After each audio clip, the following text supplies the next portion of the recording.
안녕하세요. 사연에 빠지다의 DJ 민영입니다. 오늘도 첫 번째 사연 시작하기 전에 구독과 좋아요 눌러주시고요. 그럼 오늘의 사연도 함께 시작해 볼게요.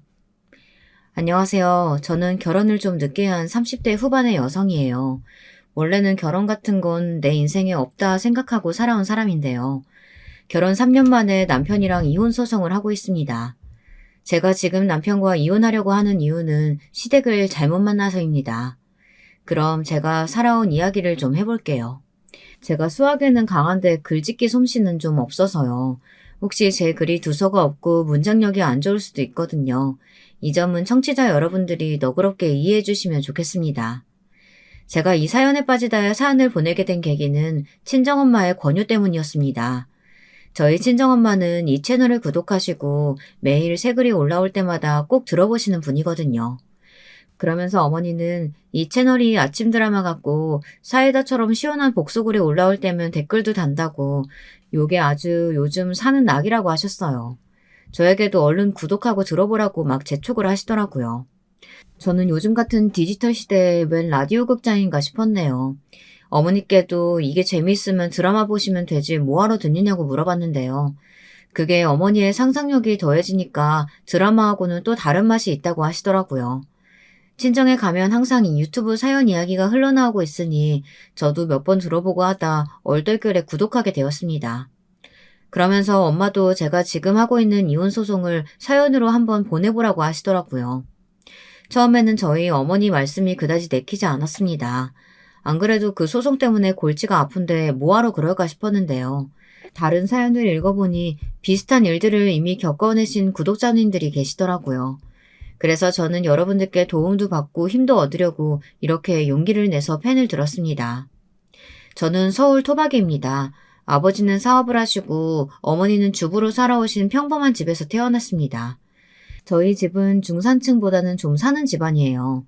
그리고 오빠와 남동생 사이에서 자라서 그런지 저는 성격이 완전 손머스마 같았습니다. 초등학교 때도 골목대장을 항상 앞장서서 했고 고등학교 때도 저는 여중 여고를 나왔는데요. 쇼커트에 짧은 머리에 교복도 바지를 주로 입고 다녀서 선생님께 혼이 많이 났습니다. 그런 저에게 반했다면서 여자친구들이 초콜릿도 주고 진심을 담았다는 편지도 주더군요. 그렇게 여중 여고에서 남자 아이돌 같은 생활을 좀 했습니다. 대신 학창시절에 남자나 연애 같은 단어와는 아주 인연이 없었어요. 중고등학교 때쯤 되면 모든 애들이 대학을 목표로 공부를 하잖아요. 그래서 학원에서 커플이 되는 경우도 있고 다른 학교와 연합해서 동아리 활동을 하다가 사귀는 애들도 있었는데요. 저는 공부한다고 학원을 다닌 것도 아니었고 배구부 활동 때문에 주말에도 시합을 나가느라고 쉰 적이 거의 없었기 때문이었습니다. 저는 중학교 2학년 때 갑자기 키가 엄청 커서 175cm가 되었거든요. 그래서 2kg는 할 게 배구밖에 없다고 체육 선생님이 배구부에 강제로 집어넣어 배구를 하게 되었습니다. 저도 처음에는 하기 싫었어요. 하지만 체육 선생님이 피지컬 되고 운동신경 되는데 그 아까운 재능을 왜 썩히냐고 하시더라고요. 그러다 배구의 매력에 빠져 고등학교에 올라가서도 배구를 했습니다. 친정엄마는 그런 저를 여자다운 점이라고는 하나도 안 보인다며 걱정하셨어요.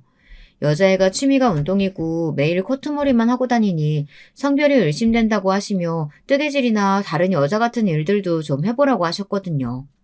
제가 그런 것은 아주 서툴러서 바느질도 뜨개질도 아직까지 하나도 못합니다. 요리도 결혼하기 전까지 한 번도 해본 적이 없어요. 매일 어머니가 해주시는 밥만 먹고 운동하기 바빴거든요.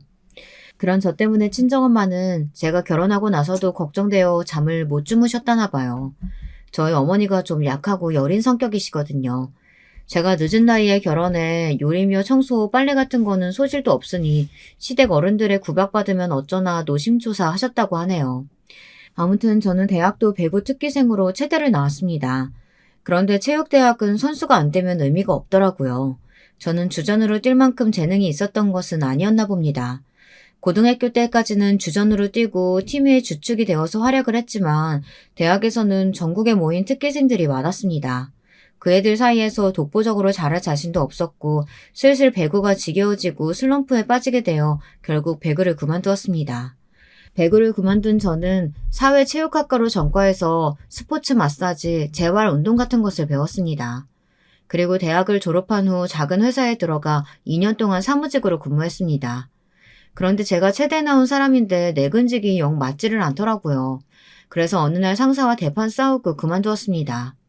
그리고 얼마 동안 카페 알바를 하며 집에서 백수로 지냈습니다.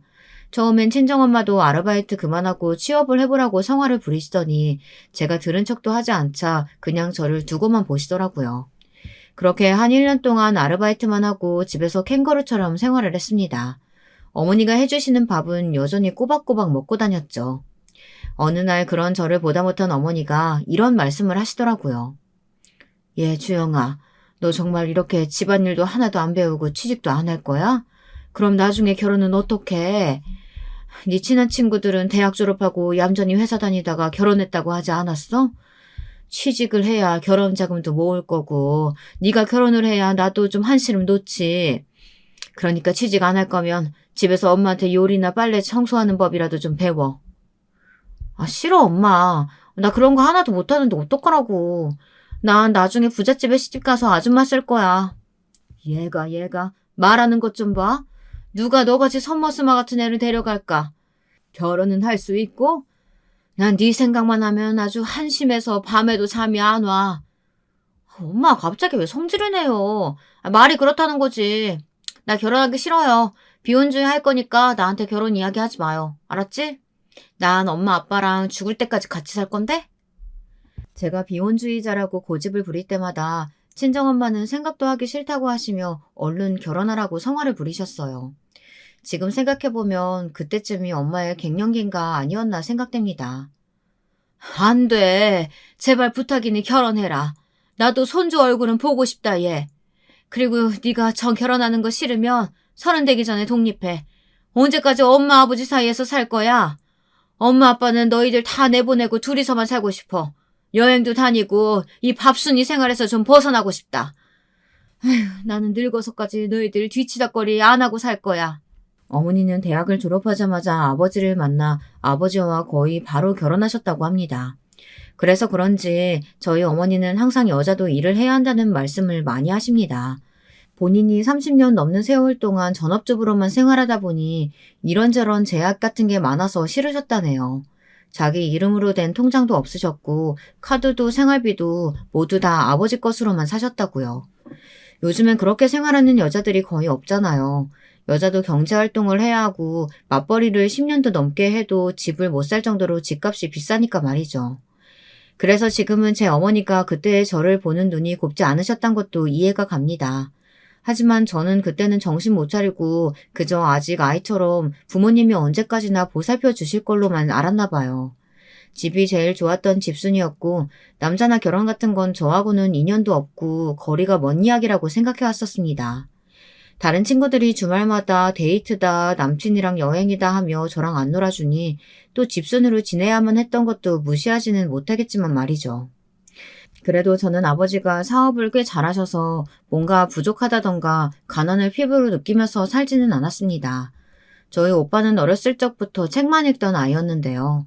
그래서 친구들이 공부벌레니 모범생이니 재미없는 애라고 많이 놀리기도 했답니다.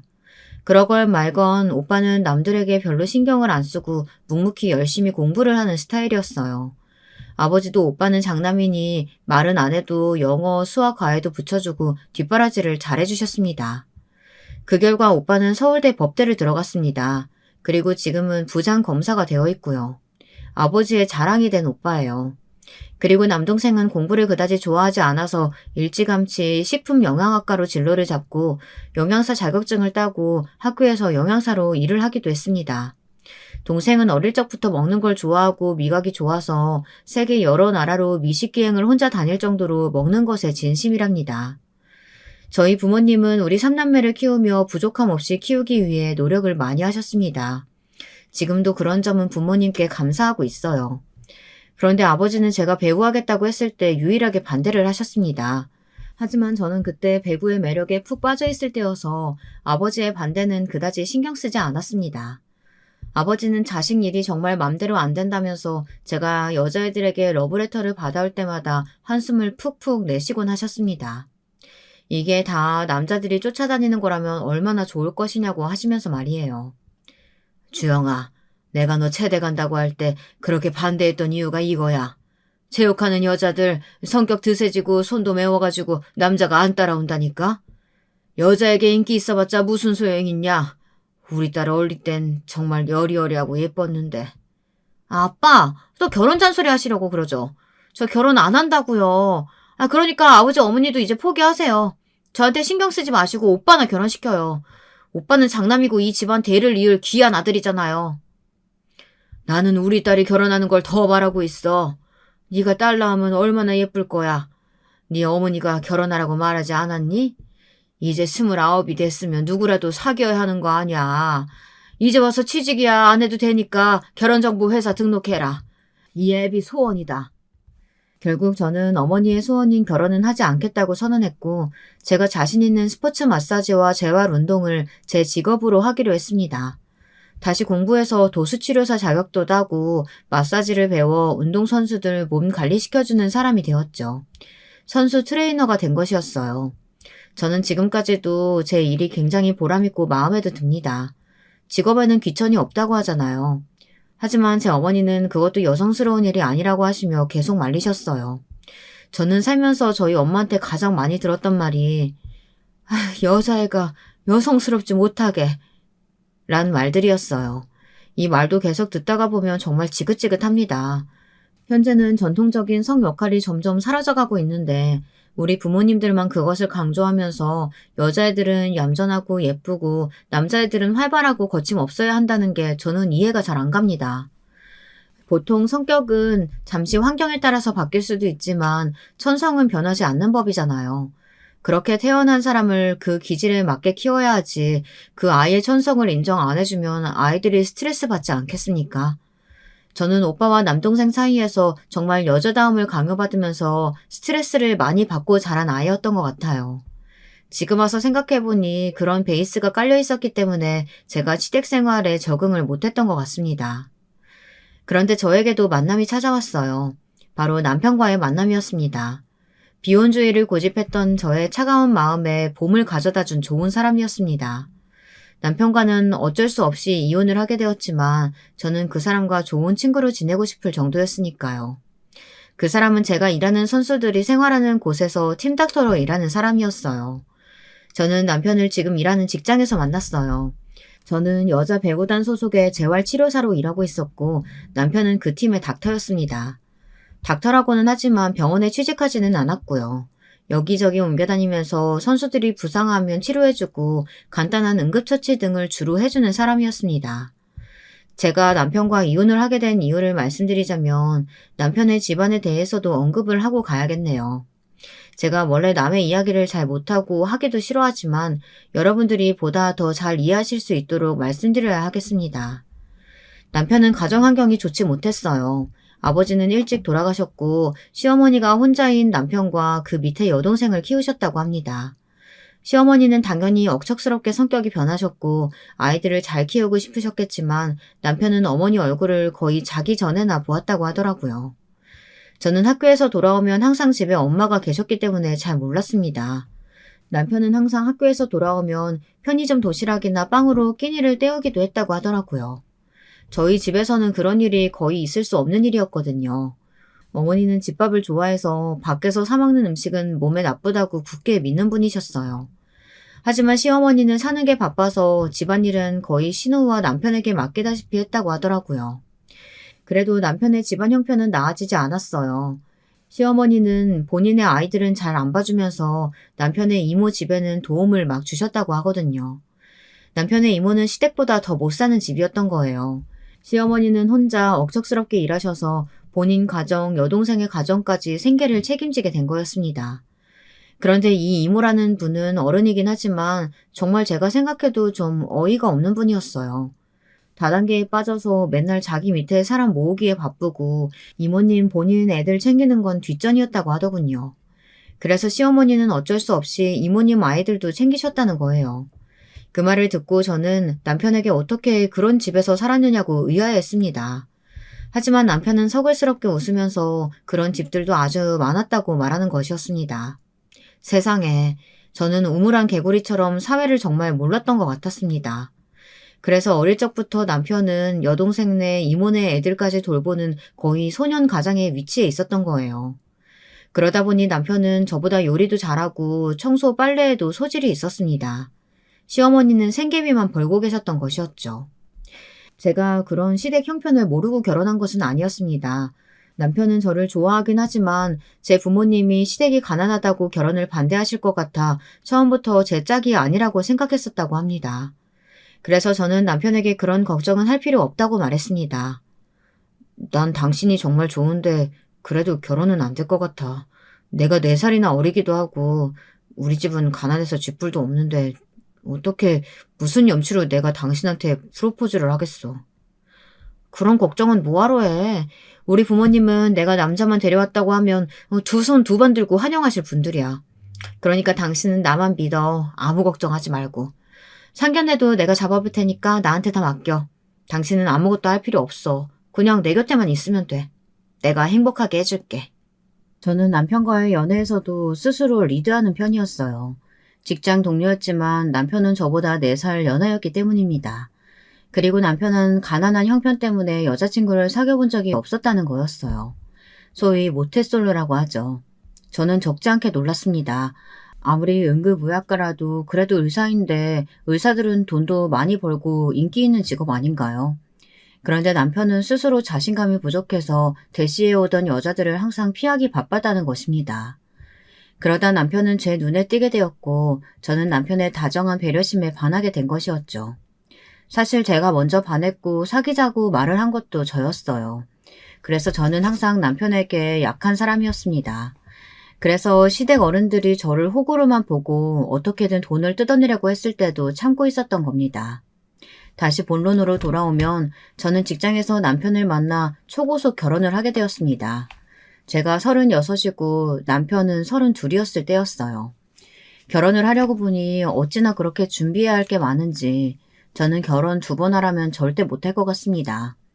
상견례를 하던 날 저는 호텔 중식당을 예약했고 시댁에서는 그 호텔 비싼 데 아니냐면서 놀라셨다고 하더군요. 그리고 시어머니는 상견례 날에 그 이모를 대동하고 나타나셨던 것이었습니다. 저는 마음속으로 좀 울컥했어요. 남편에게 들은 일이 있으니 저는 그 이모님이 좋게 보일 수가 없었습니다. 그런데 왜 같이 오셨는지 좀처럼 이해가 안 됐습니다. 저희 부모님도 이모님의 얼굴을 보고 좀 놀라셨어요. 보통은 홀 시어머니 자리여도 혼자 나오시지 않나요? 시어머니는 우리 아버지 얼굴을 살피며 조심스럽게 이렇게 이야기하시는 겁니다. 아, 이쪽은 제 동생인데요. 제가 남편이 없어서 우리 동생하고 거의 옆집 살면서 서로 의지하고 살아왔답니다. 혹시 신랑 이모가 나와서 좀 불편하신가요? 아, 그러셨군요. 아닙니다. 사위에게 아버지가 일찍 돌아가셨다고 들은 것 같습니다. 그간 고생이 많으셨겠습니다. 친정아버지가 안쓰럽게 시어머니를 바라보며 괜찮다고 하시자마자 시어머니는 그동안 고생했던 이야기며 남편을 어떻게 키웠는지 이런 이야기들을 마치 동네 아줌마에게 수다 떨듯이 우리 아버지에게 거침없이 말씀하시는 거였습니다. 그런 시어머니를 보며 옆에서 우리 어머니는 속으로 많이 놀랐다고 하시더군요. 저희 어머니는 그 내향형이라 남 앞에서 이야기를 잘 못하시거든요. 그런데 시어머니는 정말 사돈될 분들에게 시시콜콜한 이야기까지 전부 숨김없이 말씀하셨습니다. 처음 만나자마자 그런 말씀을 하시니 저도 좀 거부감이 들더군요. 하지만 남편은 좋아하는 눈치여서 아무 말 하지 않고 그날만 넘기자 생각을 했습니다. 그런데 제 신경을 쓰이게 한 사람은 그 이모님 한 사람만이 아니었어요. 신이 될 남편의 여동생은 얼마나 눈치가 없는지 자기 앞으로 좋아하는 음식을 다 끌어와서는 그 자리에서 완전히 뷔페식으로 식사를 하고 있었습니다. 그 덕에 저의 부모님과 저는 시누이 눈치 본다고 거의 식사도 하지 못했어요. 정말 며칠 굶은 사람처럼 먹는데 이런 자리에서 꼭 그래야 했을까 지금은 의문이 듭니다. 사실 저도 먹는 데는 진심이라 누가 뭐 먹겠다고 하면 말리지 않습니다. 얼마나 좋아하는 음식이 많았으면 저랬을까 싶다가도 양가 인사하는 자리인데 한마디도 안 하고 먹을 것만 꾸역꾸역 밀어넣고 있는 미래의 시누이에게 그다지 좋은 인상은 못 받았습니다. 제 얼굴에 썩은 미소가 떠오르며 좀 불편해 보이자 남편은 시누이의 옆구리를 쿡 찔렀습니다. 그렇지만 시누이는 남편을 한번 힐끗 보기만 할 뿐 숟가락을 멈추지는 않았습니다. 왜 그래? 밥 먹는 사람한테 먹을 땐 개도 안 건드리는 소리 못 들어봤어? 야, 너 여기 밥 먹으러 왔어? 네 옳게 될 사람인데 그래도 궁금한 거 있으면 물어보고 가족들 사람한테 좀 잘 보이고 그래야 하는 거 아니야? 뭐래, 난 관심 없거든. 오빠 네가 결혼한다는 건 완전 땡큐지. 한데 난 올케 언니가 어떤 사람인지는 궁금하지도 않거든. 신우이는 어른들이 계신 자리에서도 말을 거침없이 하며 자기 하고 싶은 대로 하고 사는 사람이었습니다. 아직 결혼은 안 했지만 나중에 신우이가 결혼하면 어떤 며느리가 될지 뻔하겠더라고요. 그래도 설마 그렇게까지 뻔뻔하게 변할 줄은 몰랐습니다. 그날은 어찌어찌 지나갔는데요. 상견례를 마친 후 친정부모님은 남편이 좋은 사람 같다며 잘 지내보라고 하셨죠. 시어른들이 같이 살 건 아니니까 너무 걱정 말라고 하셨습니다. 특히 시어머니는 제가 비혼주의를 철회한다고 결혼하겠다고 한 것만 해도 다행이라고 하시면서 한숨 놓으셨다고 좋아하셨습니다. 결혼 준비도 남편과 제가 같이 할 수 없으니 어머니가 해주셨어요. 남편은 바쁘니까 혼수 가전은 제 손에 맡기겠다고 하고 어머니는 너무 좋아하셨습니다. 딸 결혼시킨다고 엄마랑 둘이 혼수를 보러 다니게 될 줄은 몰랐다고 하시면서요. 어머니의 그 말을 들으니까 저도 그때는 결혼은 내가 하는 건데 부모님이 좋을 수도 있구나 생각했어요. 부모님께 철없이 비혼을 고집하던 지난날이 좀 죄송스럽기도 했습니다. 그렇게 결혼은 일사천리로 이루어졌습니다. 신혼여행도 다녀왔고 시댁에도 인사를 갔었습니다. 그런데 시댁에서 저는 또 시어머니의 의외의 일면을 보게 되었습니다. 저희들이 시댁에 도착하자 시누이는 어딜 갔는지 집에도 없더라고요. 시댁에 가서 첫날 밤을 자고 친정으로 오라고 그래야 며느리의 도리라고 친정 부모님이 말씀하셔서 저는 시댁으로 먼저 갔죠. 하지만 시어머니는 집도 좁고 해줄 게 없다는 이유로 남편에게 이렇게 말씀하시는 거였습니다. 철아, 우리 집이 보다시피 좁잖니. 그러니까 이 시애미한테 인사나 그런 거 할 필요 없고 우리 집에서 잘 필요도 없다. 그러니 며느리네 친정 갔다가 그냥 너희 신혼집으로 가. 인사는 무슨 그냥 차나 한잔 하고 가. 엄마, 그래도 이 사람 결혼하고 처음 인사드리라고 왔는데 밥은 좀 해주셔야 하는 거 아니에요? 시댁에 처음 인사드리러 온 며느리한테 왜 그렇게 박하세요? 엄마는 예전부터 너무 무심하고 자식들 일에 신경 안 쓰신다는 건 알았지만 며느리 밥 한 끼도 못 해줄 뿐인 건 정말 몰랐네요. 저 이제 어머니 댁 오기도 싫어요. 시어머니께서 이렇게 나오실 줄 몰랐다면서 남편은 기가 막혀하며 제 손을 끌고 그냥 친정집으로 갔습니다. 그런데 시어머니는 아들이 그렇게 가는데도 잡지도 않으시더라고요. 전 좀 이상했어요. 결혼은 좋게 시켜놓고서는 아들 며느리에게 이렇게 하실 수가 있나 싶더라고요. 그대로 친정으로 가니 저희 친정엄마는 사위 온다고 갈비에다 잡채에다 색색의 꼬치전, 생선전, 온갖 종류의 전들을 다 해놓으셨습니다. 평소에는 집밥으로 간단히 고기 반찬 하나에다 몇 가지 밑반찬만 놓고 드시는데 사위 신경 써서 잘해준다고 완전 명절날처럼 밥을 하신 거예요. 그 모습을 보자 저도 인간인지라 시어머니와 우리 친정엄마가 비교되면서 이런 생각이 들더라고요. 아, 내가 받은 게 푸대접인가 보네. 우리 시어머니 나한테 관심도 없으시구나 싶은 거예요. 그렇게 생각하니 좀 화가 나더라고요. 하지만 어쩌겠어요. 결혼 전에 시어머니한테 이쁨 받으려고 노력하지 않았던 제 탓인가 보다 생각하고 넘겼죠.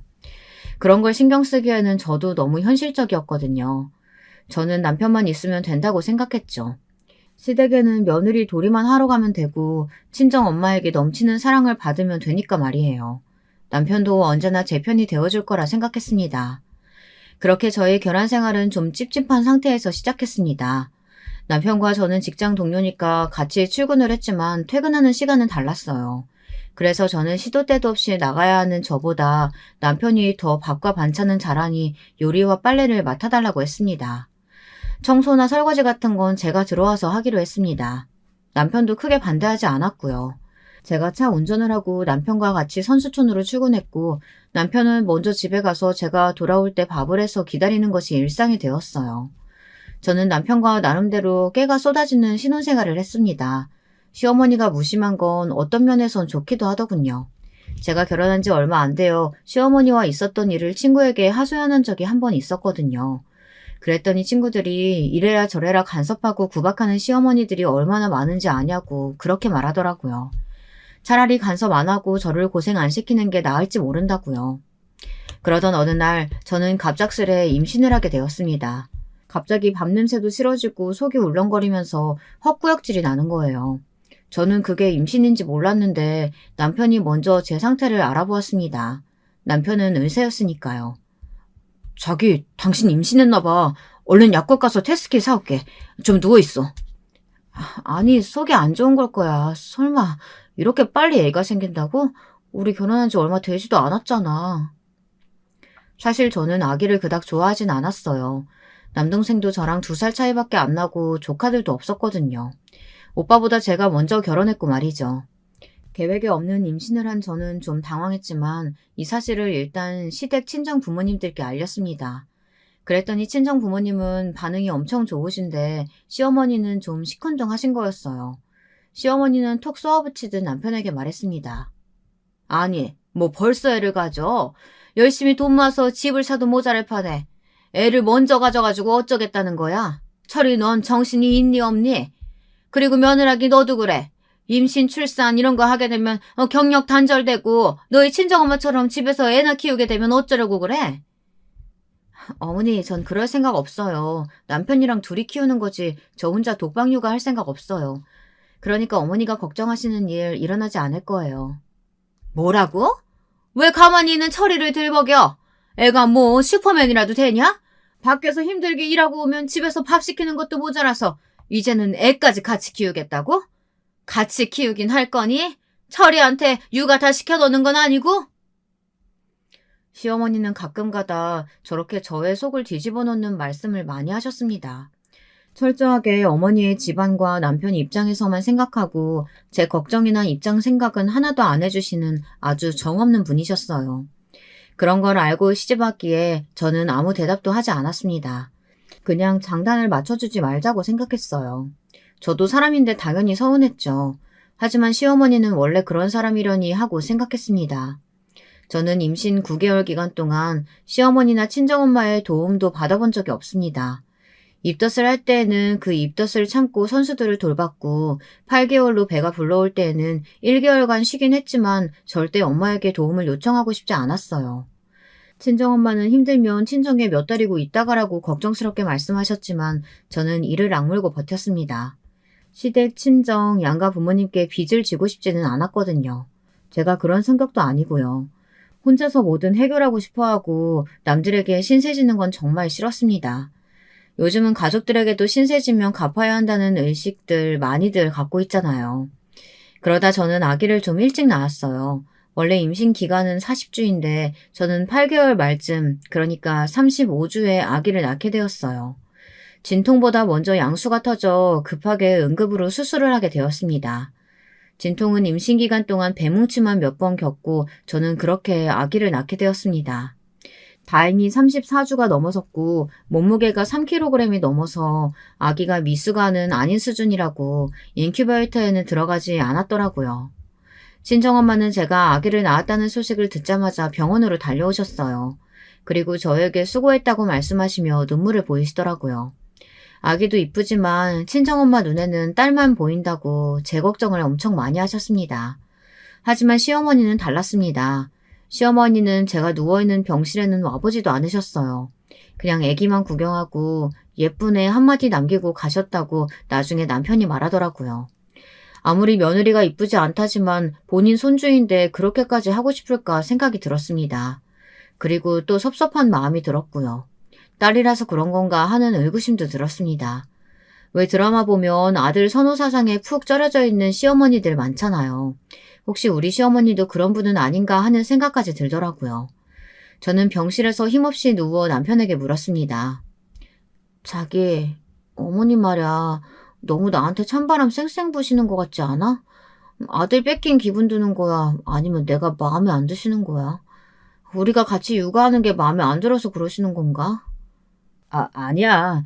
당신은 그런 신경 쓰지 말고 산후 회복하는 거나 잘 신경 써. 우리 엄마는 내가 제일 잘 알아.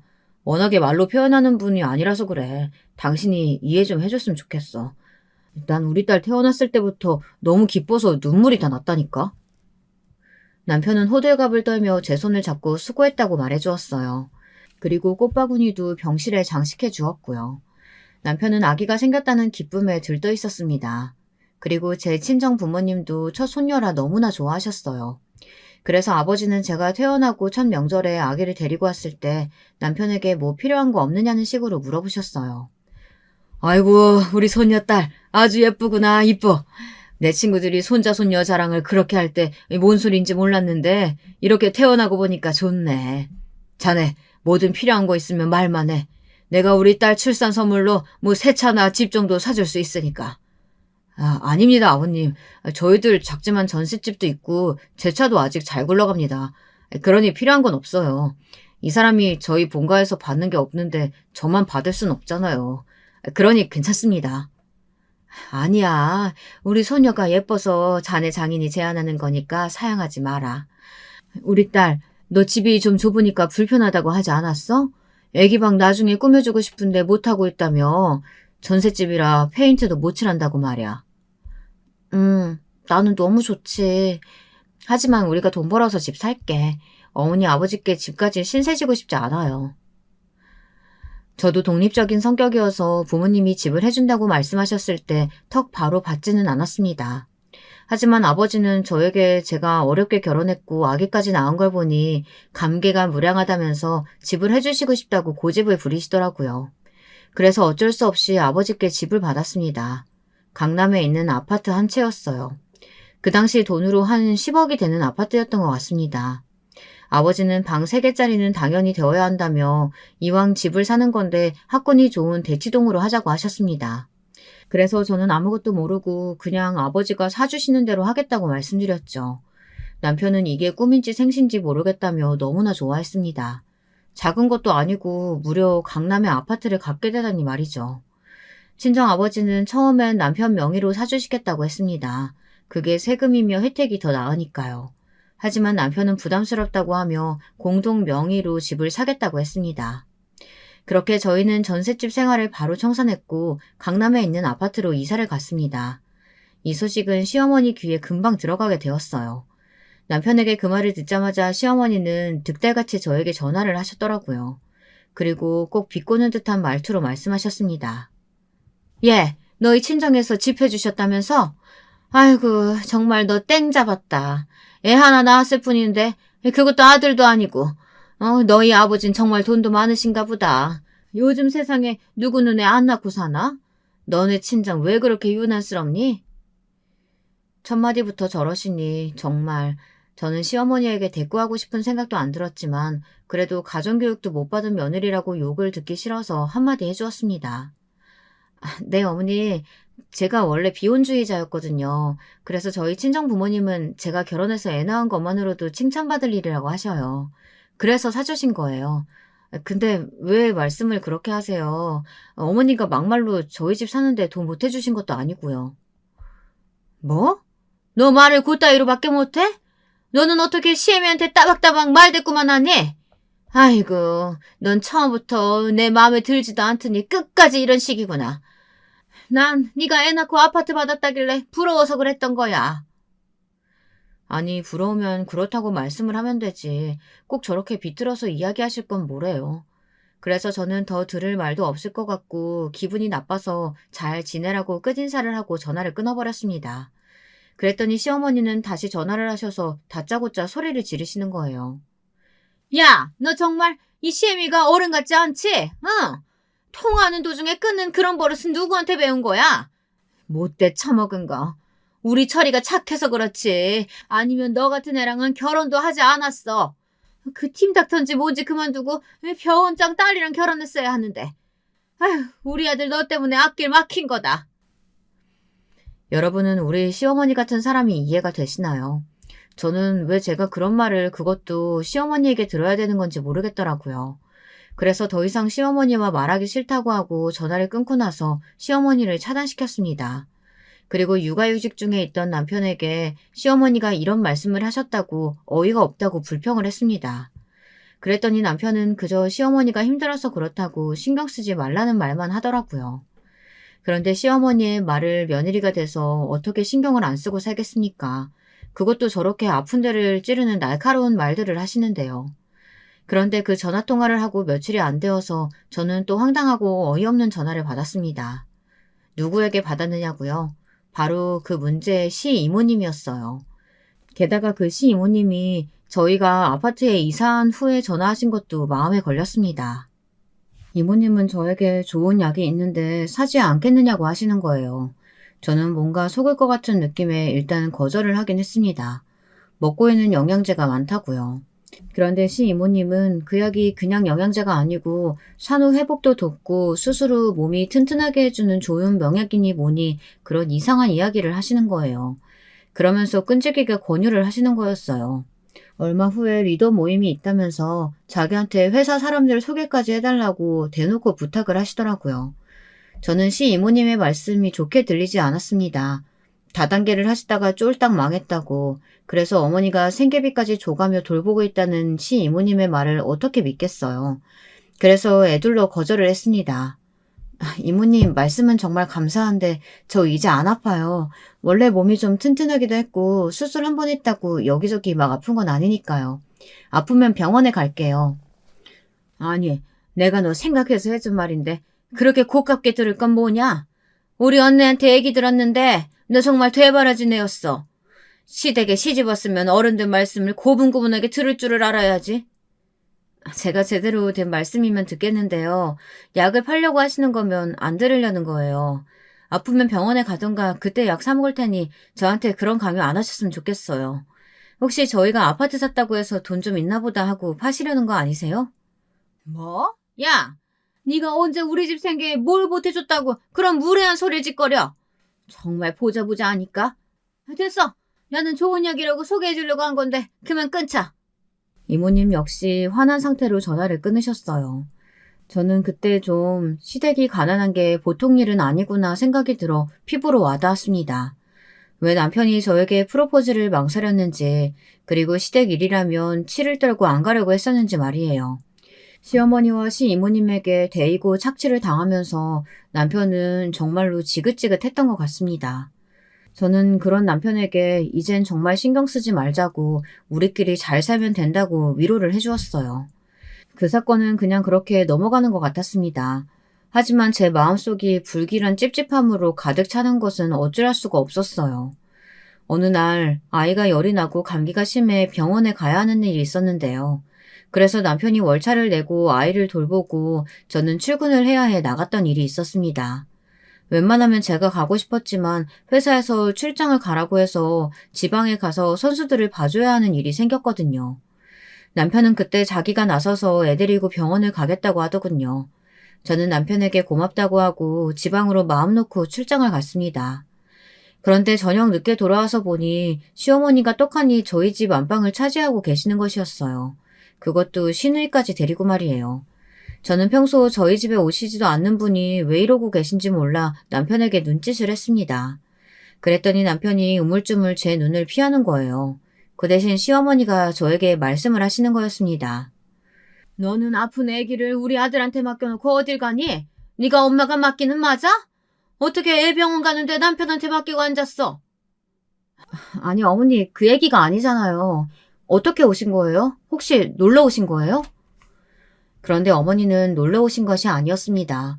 큰 캐리어를 2개나 끌고 신우도 데리고 오셨더라고요. 신우이는 볼이 볼록해서 저에게 불평을 해대는 것이었습니다. 집에 먹을 게 하나도 없다면서 도대체 밥은 하고 다니는 거냐고 말이죠. 저는 정말 분하고 화가 났어요. 힘들게 일하고 밤 늦게 들어왔는데 평소 같으면 남편이 딸을 케어하고 재웠던지 같이 잠들어 있을 거라고 생각했거든요. 그런데 이런 날벼락 같은 일이 일어나다니 무슨 일이랍니까? 저는 남편을 다른 방으로 급하게 불렀습니다. 그동안 자초지종을 묻자 남편은 미안한 표정을 지으며 저에게 변명을 하기 시작했습니다. 그런데 그 변명이란 게 저로선 정말 이해하기 힘든 것이었어요. 미안해. 어머니가 우리 신혼집 구경하러 오시겠다고 해서 난 아무 생각 없이 비밀번호 알려드렸어. 나도 어머니가 내 동생까지 데리고 살러 오실 줄은 몰랐지. 딸이 아프다고 다음에 오시라고 해도 막무가내여가지고 말릴 수가 없었어. 정말 미안해. 아니 아무리 그래도 그렇지 저렇게 짐까지 싸들고 오시면 어떡해. 그걸 알면서도 그냥 집으로 들여보낸 거야? 딱 봐도 무대뽀로 쳐들어오신 거잖아. 당신은 그런 거 화도 안 나? 시어머니는 안방에 있다가 우리 부부가 다투는 소리가 들리자 작은 방 방문을 쾅쾅 두들기며 소리를 질렀습니다. 야, 이 문 안 열어? 니네끼리 무슨 소리를 속닥속닥거리는 거야? 오호라, 내가 짐 싸들고 너희 집에 와서 기분 나쁘시다? 나도 강남 아파트 한번 살아보고 싶었다. 그러니까 이제 같이 사는 거지 뭐. 마침 이번 집 계약도 끝났겠다. 좀 있으면 이사 나가야 되는데 너희 집이 살기 좋아 보이더라. 저는 화가 나서 안방문을 박차고 나갔습니다. 그랬더니 시어머니는 팔짱을 끼고 의기양양하게 서 계시는 거예요. 도대체 어머니가 이러시는 이유를 알 수가 없었습니다. 물론 각자 합의하에 제가 허락을 하면 같이 살 수도 있고 다음 이사를 하실 때까지 잠시 거처하신다면 저도 이해해 줄 수 있어요. 하지만 시어머니는 마치 당연히 자기 집 오듯 행동하고 신우이란 사람은 저한테 밥 맡겨놓은 사람처럼 구니 화가 안 날 수가 없잖아요. 저는 시어머니께 얼른 나가시라고 정말 도둑처럼 이렇게 막무가내로 오시지 말고 먼저 상의를 했어야 하는 거라고 말씀드렸습니다. 그랬더니 시어머니는 갑자기 울면서 쇼를 하시는 거예요. 아이고, 우리 아들이 집에서 얼마나 권위가 없으면 며느리가 이렇게 기세등등하게 날 내쫓으려고 하니. 이 집이 우리 아들 명의라며 아무리 친정아버지가 사줬어도 엄연히 네 남편은 이 집에 대한 권리가 있어. 엄마, 그런 말이 어딨어요. 이 집 공동명의예요. 우리는 부부지만 동등한 위치에서 각자 생활하고 수입도 생활비 반씩 된다고요. 그러니 얼른 나가세요. 제가 나중에 월세방 보증금 정도는 드린다니까요. 남편의 말에 시어머니는 더 꺼이꺼이 울면서 완전 헐리우드 배우 뺨치게 연기를 잘하시더라고요. 저는 너무 어이가 없어 이 모습을 멍청하게 바라보고 있었어요. 그러다 아무래도 친정에 알리는 게 낫겠다 생각이 들더라고요. 아무리 남편이 저에게 잘해준다고 하더라도 이런 무대뽀 시누이와 시어머니 그리고 이모까지 세트로 괴롭히니 도저히 못 살겠다 생각이 들었습니다. 저는 시어머니와 시누이를 다시 시댁으로 쫓아보냈습니다. 좋은 말로 해서 안 들으면 어쩔 수 없이 힘으로 하는 수밖에 없죠. 시어머니는 안 끌려 나가려고 안간힘을 쓰셨지만 제 힘이 굉장하거든요. 운동을 했으니까요. 시누이는 옆에서 제 바지가랑이를 붙들고 매달리며 안 나가려고 난리를 치더군요. 앞까지 바락바락 썼습니다. 아니, 왜 우리 엄마한테 이래? 진짜 너 시어머니 우습게 보니? 말 잘했어. 시누이라고 처음부터 내가 오든 말든 소 닭 보듯 한 년이 니네 엄마 괴롭힌다고 매달리긴 왜 매달려? 저는 시누이를 발로 차서 집 밖으로 떨어뜨리고는 현관문을 쾅 닫아버렸어요. 그리고 시어머니가 소리 지르며 문 열라고 쾅쾅대든 말든 무시해버렸습니다. 그랬더니 남편이 집안에서 안절부절 왔다 갔다 하며 저에게 애원을 하더라고요. 자기야, 내가 진짜 면목이 없는데 그래도 1년이라도 한번 같이 살아보면 안 될까? 물론 우리 어머니 방식이 너무 괴이한 거 당신 이해 못하는 거 잘 알아. 하지만 조금만 양보해서 한 1년 정도만, 어? 아니, 이건 방식이 틀렸어. 난 절대 그럴 수 없어. 앞으로 당신이 시어머니 시누이 편 든다면 난 이혼할 거야. 그러니까 선택해. 나와 우리 딸인지 시댁 식구들인지. 남편은 울면서 아무 결정을 못하겠다고 하더라고요. 결국 저희들은 이혼 숙려 기간을 가졌습니다. 친정에서는 제가 당한 일들을 이야기하니 화를 내시면서 엄마 아버지가 다 펄쩍 뛰셨습니다. 시어머니의 행위가 정말 이해할 수 없는 일인 것이고 시이모도 뭔지도 모를 약을 막 팔려고 하는 걸 보니 그 집안은 글렀다면서 마음 굳게 먹고 이혼까지 가자고 하더군요. 여기까지가 제 이혼 사건의 전말이었습니다. 그 후로 남편하고 한두 번 만났는데 남편은 자기가 나가겠다고 하더라고요. 어디서 지내느냐 물었더니 시댁에 돌아갔다 시어머니가 시이모와 함께 그 좁은 집에서 복닥거리는 걸 보고 결국 보증금을 해주고 자기는 회사 근처에 오피스텔을 얻었다고 하더라고요. 저는 집을 일단 팔고 그 돈의 반을 주겠다고 했어요. 남편이 잘못한 건 시어머니를 끊어내지 못한 것뿐이니 불쌍하더라고요. 그래서 공동 명의였던 집을 팔아서 남편에게 위자료를 줬습니다.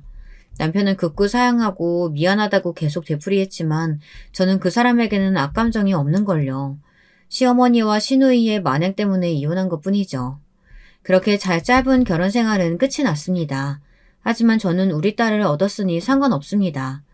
친정 부모님이 제 딸을 키워주시겠다고 계속 일을 하라고 하셔서 저는 친정에 다시 들어갔어요. 여러분, 제 이야기 어떻게 들으셨는지 궁금하네요. 저는 그저 좀 더 시어머니가 저에게 잘해주고 소통을 해줬다면 이렇게 냉정하진 않았을 거라고 생각합니다. 하지만 제 시어머니는 그런 사람이 아니었습니다. 그래서 심사숙고한 끝에 이혼을 선택했어요. 남편과 남이 된 것은 정말 안타까운 일이지만 그런 시댁 식구들 사이에 살다간 저는 정신병에 걸릴 것 같았어요. 제가 살기 위해 탈질했다고 할까요? 무조건 저희가 집 샀다니까 쳐들어와서 자기 집처럼 행동하는 무대부 시어머니를 어떻게 이해하고 살아야 할지 캄캄했으니 말이죠. 여러분, 긴 글 읽어주셔서 감사합니다. 저는 이제 다신 결혼하지 않을 것 같아요. 그냥 우리 딸만 잘 키우고 살려고 합니다. 부모님께 지금은 잠시 의탁하고 있긴 하지만 아이가 크는 대로 이사를 가려고 합니다. 제 사연은 여기서 마칠게요. 감사합니다. 안녕하세요. 제가 유튜브를 즐겨 이용하는데 사연 영상들이 있는 것을 원래 모르고 살았었거든요. 어느 날 다른 걸 검색하려다가 잘못해서 사연 영상들을 보게 됐는데 세상에 이게 너무 재밌는 겁니다. 그 후로 한 번씩 찾아봤다가 이제는 아예 구독해놓고 푹 빠져있는 정도가 됐어요. 저도 사연 신청에 도전해볼까 싶어서 혼자 고민을 많이 했었건만 막상 해보겠노라고 마음을 먹고 나서 컴퓨터 앞에 앉으니까 부담감은 사라지고 의욕만 생겨서 신기하네요. 여러분은 유튜브를 왜 이용하세요? 그리고 어쩌다가 사연 영상에 빠지게 되셨나요? 저 같은 경우는 동영상이라는 게 제가 원하는 것만 정확히 찾아볼 수 있어서 텔레비전보다 간편하고 빨라서 좋아하고요. 또 사연 영상에 빠져들게 된 것은 아마도 제가 사람 사는 모습 자체에 관심이 많기 때문인 것 같습니다.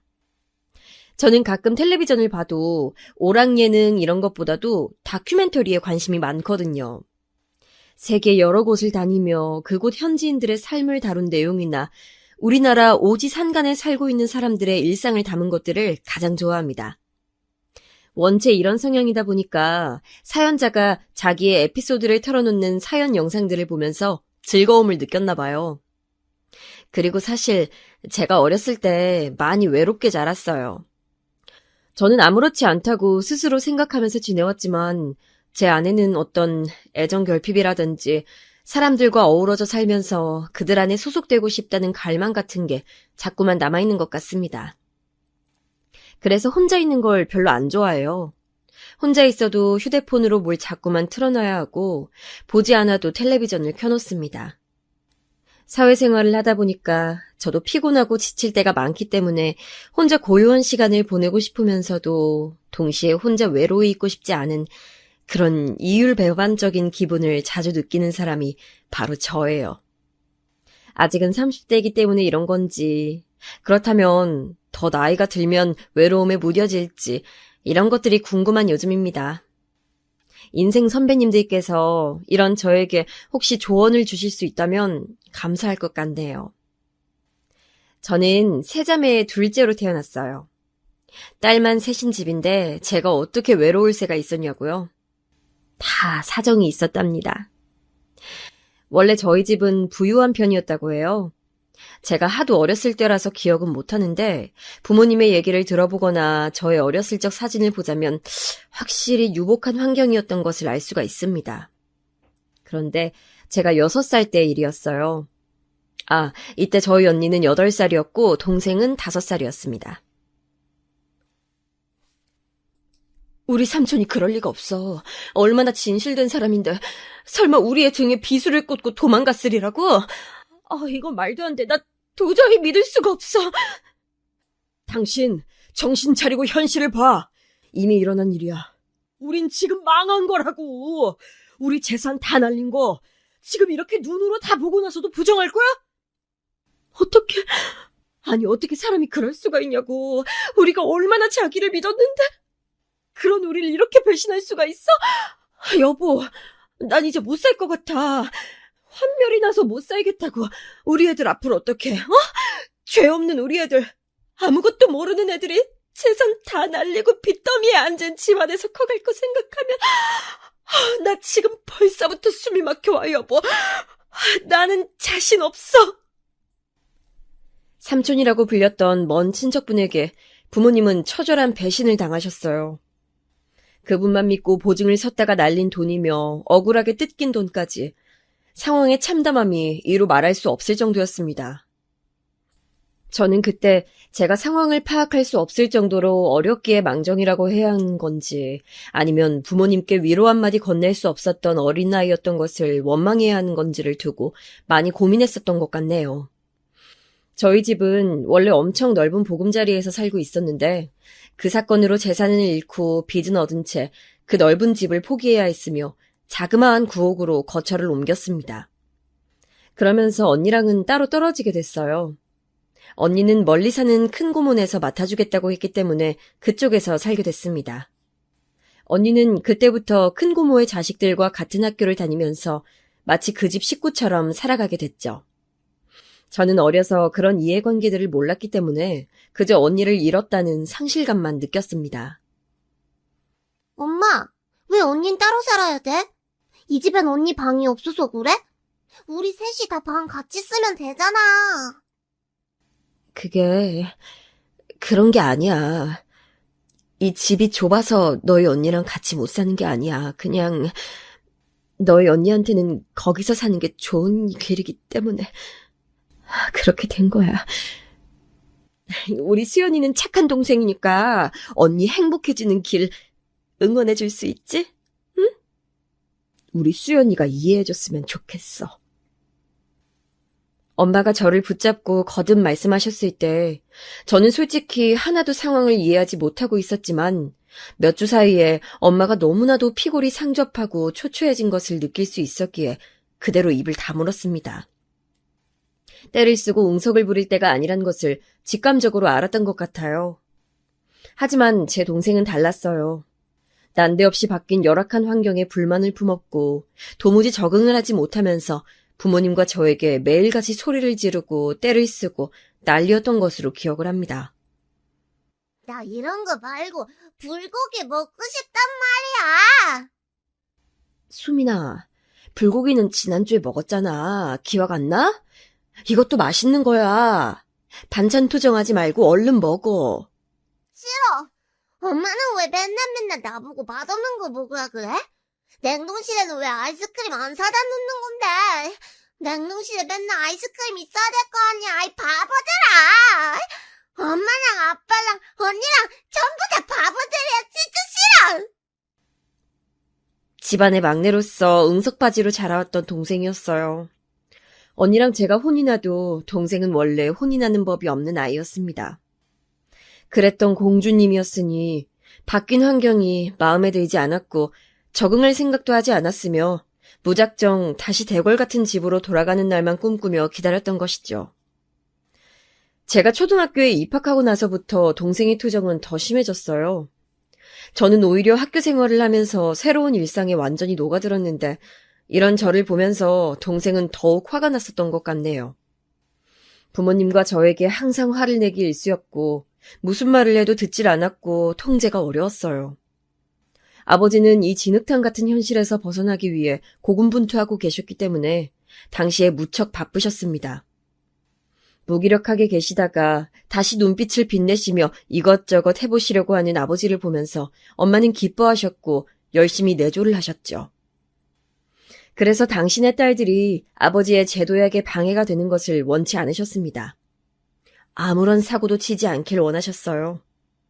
저는 학교 생활에서 힘든 점이 있거나 교우 관계에서 고민이 생겨도 그걸 집에 와서 털어놓질 못했습니다. 응석 부릴 생각하지 마. 나약한 소리 하는 거 아니야. 네 동생만 들어도 충분히 벅찬 상황인데 너마저 쓸데없는 소리 해낸다면 엄마 너무 속상해. 알겠지? 우리 수연이는 착한 언니니까 이해해줄 수 있지? 앞으로도 동생 잘 챙기고. 엄마는 우리 수연이 믿어. 저희 언니를 대상으로 두고 얘기할 때면 저는 착한 동생이 되어야 했고 저희 동생을 둔 얘기라면 저는 착한 언니가 되어야만 했습니다. 가운데 낀 서러운 신세였어요.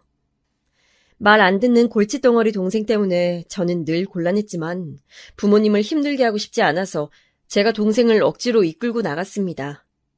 그래봤자 저도 고작 8살이었지만요. 동생도 학교에 입학한다면 자기 생활을 꾸려나갈 테니까 상황이 훨씬 나아질 거라고 믿었던 것 같아요. 하지만 그런 미래는 오지 않았습니다. 동생은 7살 나이에 그 추운 연말에 어느 아파트 놀이터에서 머리를 잘못 박은 바람에 병원으로 실려갔어요. 추운 겨울이었기 때문에 더 타격이 컸지 않았나. 지금에 와서 그런 생각을 해봅니다.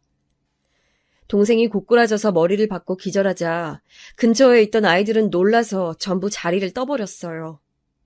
추운 줄 모르는 어린아이들만 현장에 있었고 어른은 한 명도 없었다고 합니다. 그래서 동생은 발견이 늦었어요. 자리를 떴던 아이들 중 한 명이 집에 돌아가서 자기 엄마한테 상황을 말했던 거예요.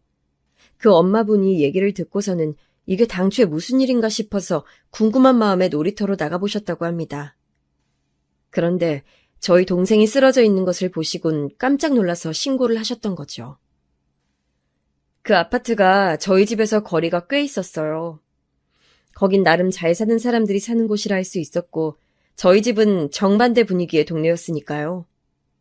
그런데 동생이 거기까지 가서 놀았던 것입니다.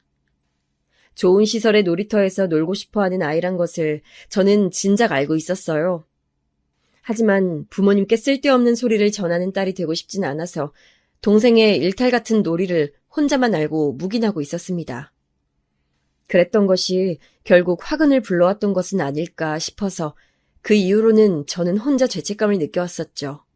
만약 부모님께서 동생이 그 동네에 그 아파트까지 가서 논다는 것을 아셨다면 분명히 만류하셨을 테니까요. 안 돼. 이럴 수 없어. 불쌍한 내 새끼. 얼마나 무섭고 아팠을까. 제발 눈 좀 떠다오. 엄마 좀 쳐다봐주라. 우리 막내, 우리 예쁜 수민아. 엄마가 우리 수민이 좋아하는 불고기랑 오므라이스 해줄게. 그동안 이런저런 핑계 대면서 못해줘서 미안해. 제발 눈 떠줘. 엄마는 의식불명인 동생을 붙잡고 끊임없이 흐느끼셨습니다.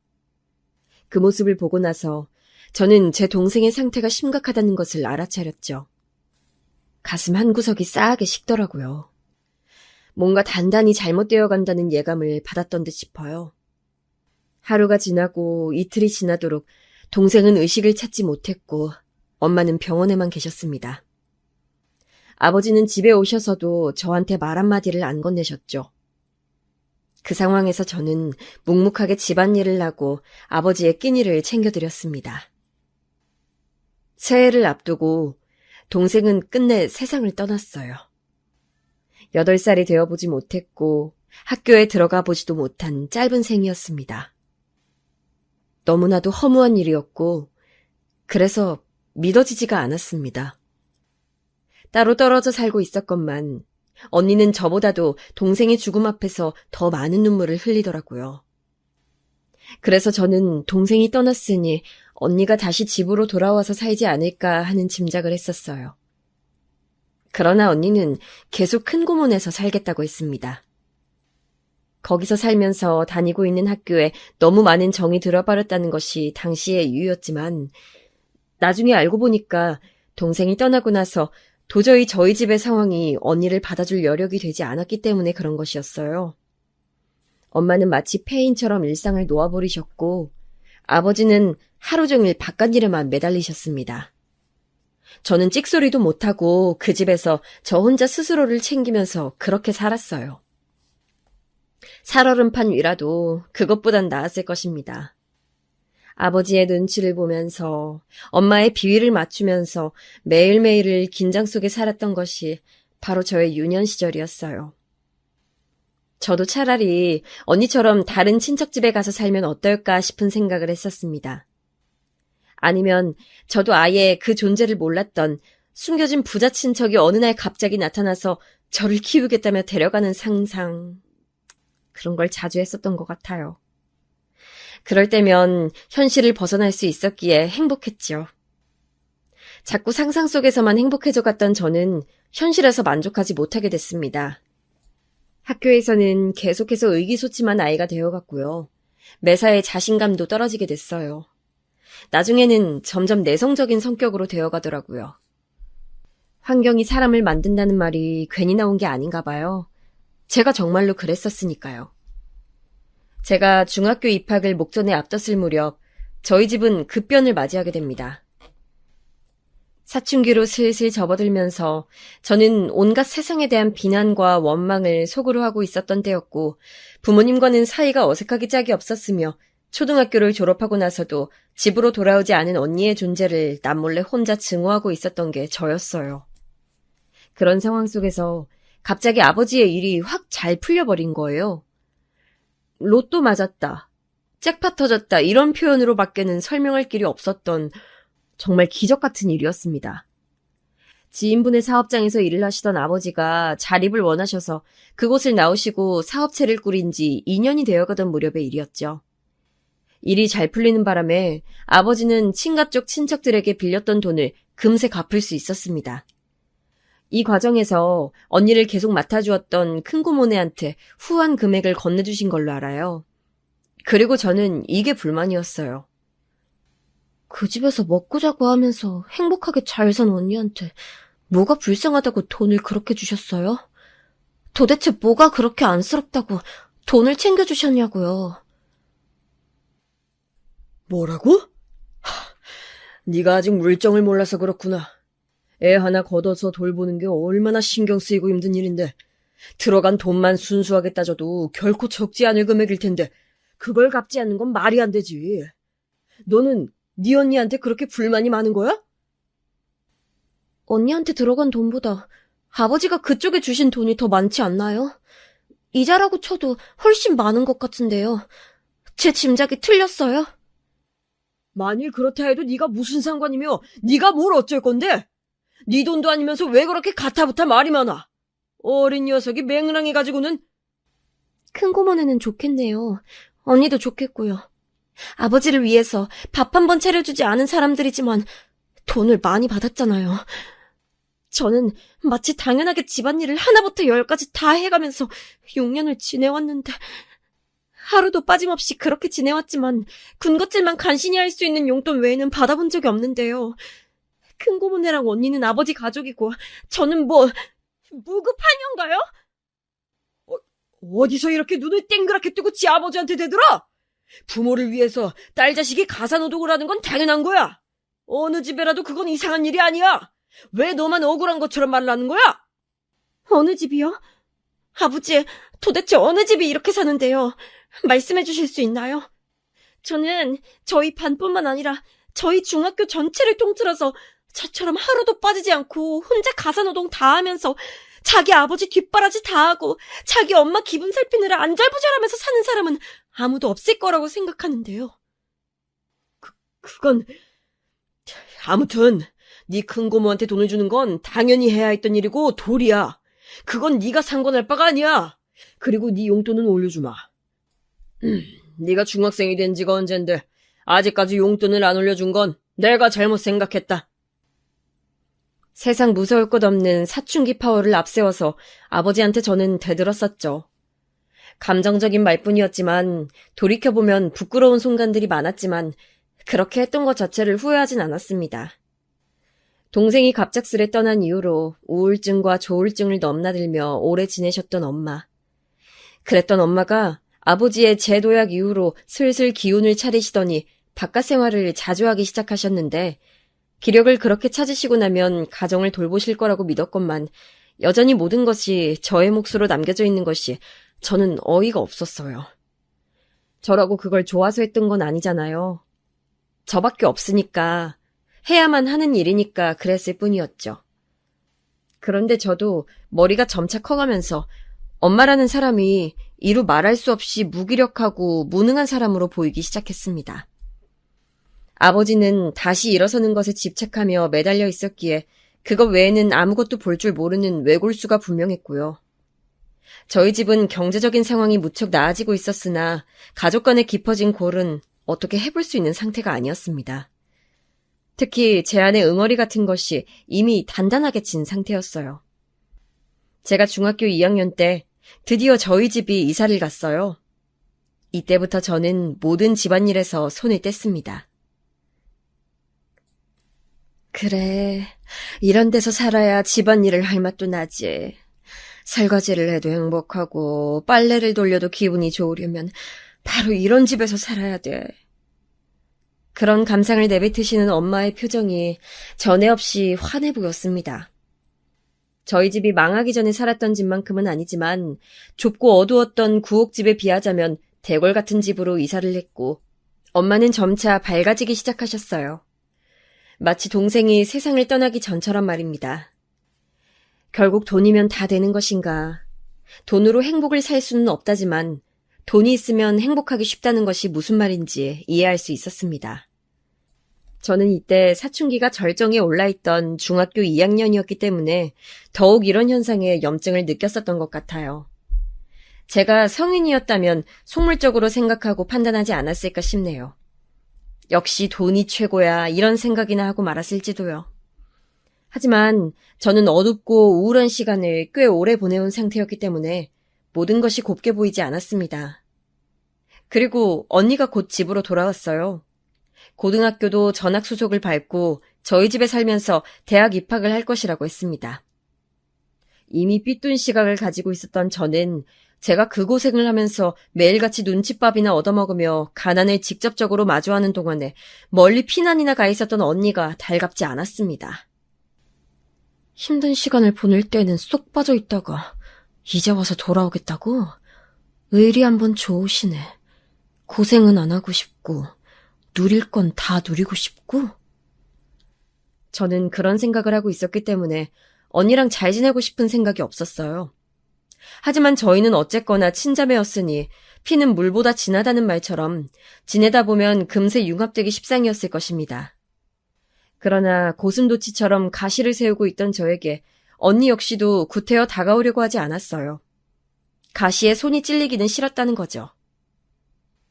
나 이제 수험생인 거 알지? 한창 나 예민할 때니까 괜히 내 심기 건드리지 말았으면 해. 뭐? 내가 언제 언니 심기를 건드린 적이라도 있었어?